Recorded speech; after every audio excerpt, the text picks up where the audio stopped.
I think probably mandate in the sense of an overwhelming victory, popular vote, he's probably correct, but I can look back when Kennedy won by a whisker, when Carter won by a whisker, they both developed mandates. I think there's a certain amount of work we have to do, whether it's a deficit or whether it's health care. It's already here, and I think whether it's George Bush or Michael Dukakis, they have to get it done.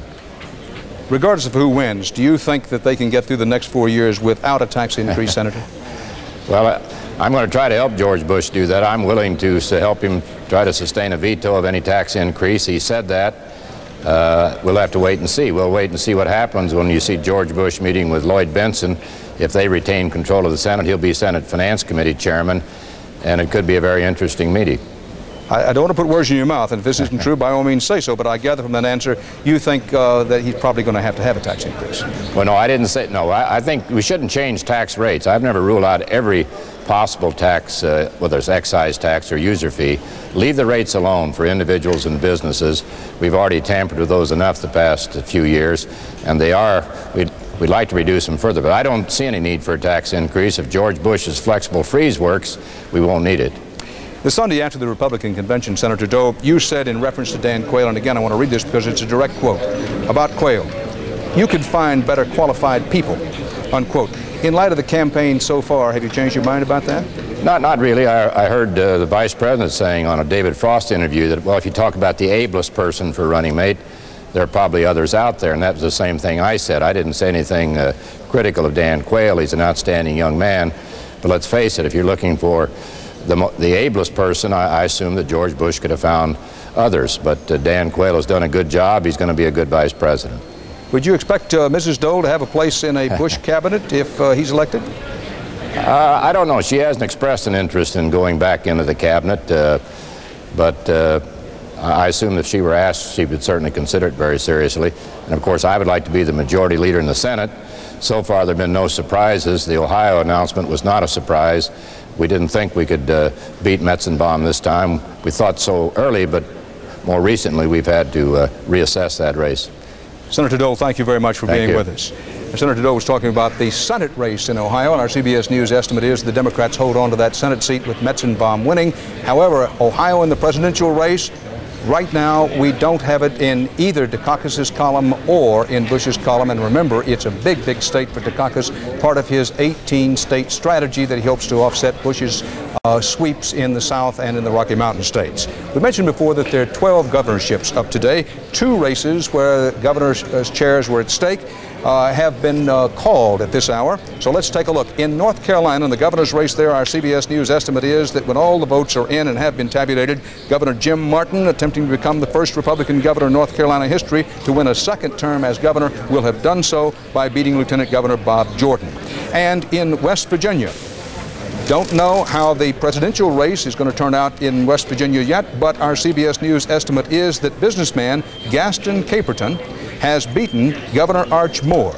Highly popular. Another comeback story was Moore, lost re-election in 1977, only to run and win again in 1985, but our estimate is that Caperton has beaten Moore, the Republican, in West Virginia.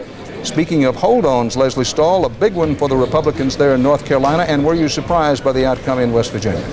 No, I wasn't surprised by the outcome in West Virginia because they have a very weak economy. They have been untouched by the Reagan Revolution. But the big story really is the North Carolina race. Republicans, as Bruce said, have been winning the presidency in the southern states for years, but what they want to demonstrate is that they can win the down-ballot races as well. And this is a case where they can demonstrate that not only can the Republicans be elected as governor, but they can be re-elected as governor. North Carolina does have a rebounding and healthy economy. Here's a case with Jim Martin in North Carolina where someone actually overcame a very negative ad. His opponent depicted him as a monkey in some of his ads, and he overcame that. Republicans winning the down ballot races will be one of the stories we'll be following tonight. See if they can pick up some states in the South. Maybe George Bush will have coattails in the southern races, Dan, but that's a big one for the Republicans, winning a re-election in North Carolina. Thanks, Leslie. Recapping very quickly now. We don't know about Ohio. We don't know about West Virginia. Our CBS News estimate is that in the Electoral College race, that Bush has at least 100 of the 270 electoral college votes he needs. As you can see, Bush is beginning to paint the South red and has won the other states in red. The states in white, including Ohio and West Virginia and Vermont, are states where the polls have closed, but we do not yet have enough information to say which way it's going to go. Dukakis is yet to get on the board with any of his states colored blue. The other states are where the polls are still open. The national vote in and counted looks like this, with 3% of the precincts reporting Bush continuing to lead Dukakis about 58 to 42%. Now, coming up at 8 o'clock Eastern Time, that would be in about 17 minutes from now, some very big states, 16 states with 200 electoral votes plus, will be coming in after the 8 o'clock mark here in the East, a short time. Right now, our focus is on Ohio and West Virginia in the presidential race. When we come back, we'll be talking to Ed Bradley, so we hope you'll stay here with us.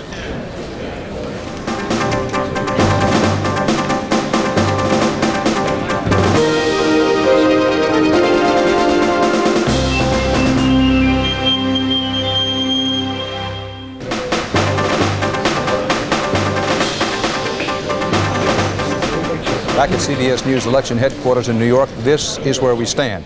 Bush out to his expected early lead. However, remember, we've shown you this before, that Dukakis' strategy is based on an 18-state strategy.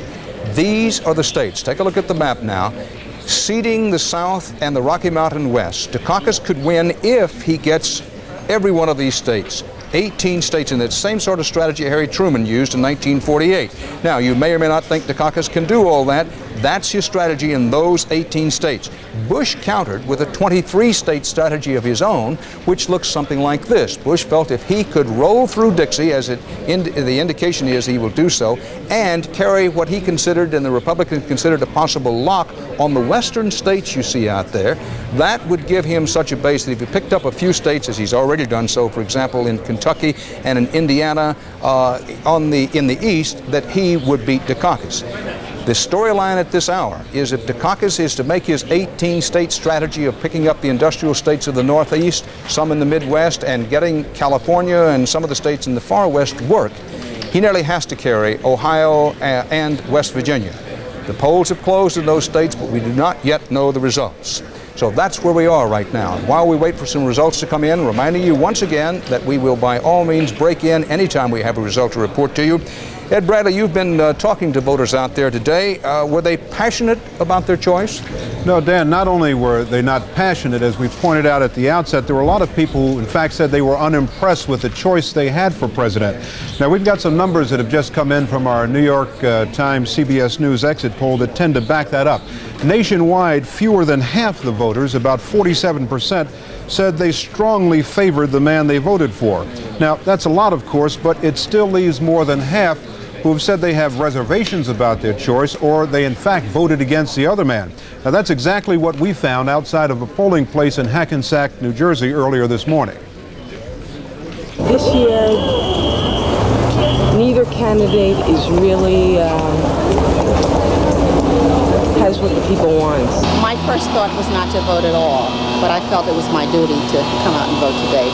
So I voted for a candidate for which I didn't feel strongly.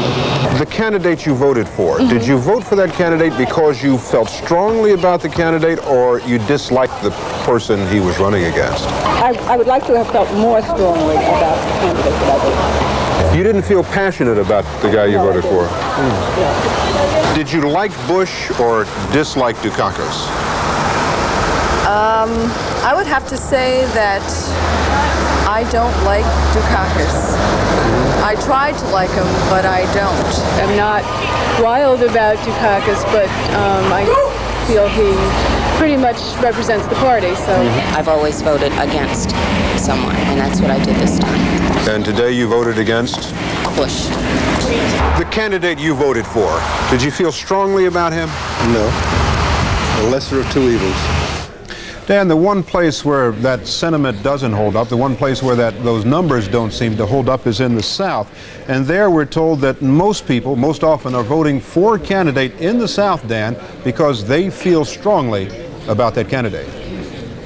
Thanks, Ed. And noting that about 1/4 of all the electoral vote needed to win, about 1/4 of them are in the South, and that no time this century have the Democrats wrested the White House away from the Republicans without a Southerner on the ticket. Of course, this time they have Lloyd Bentsen on the ticket.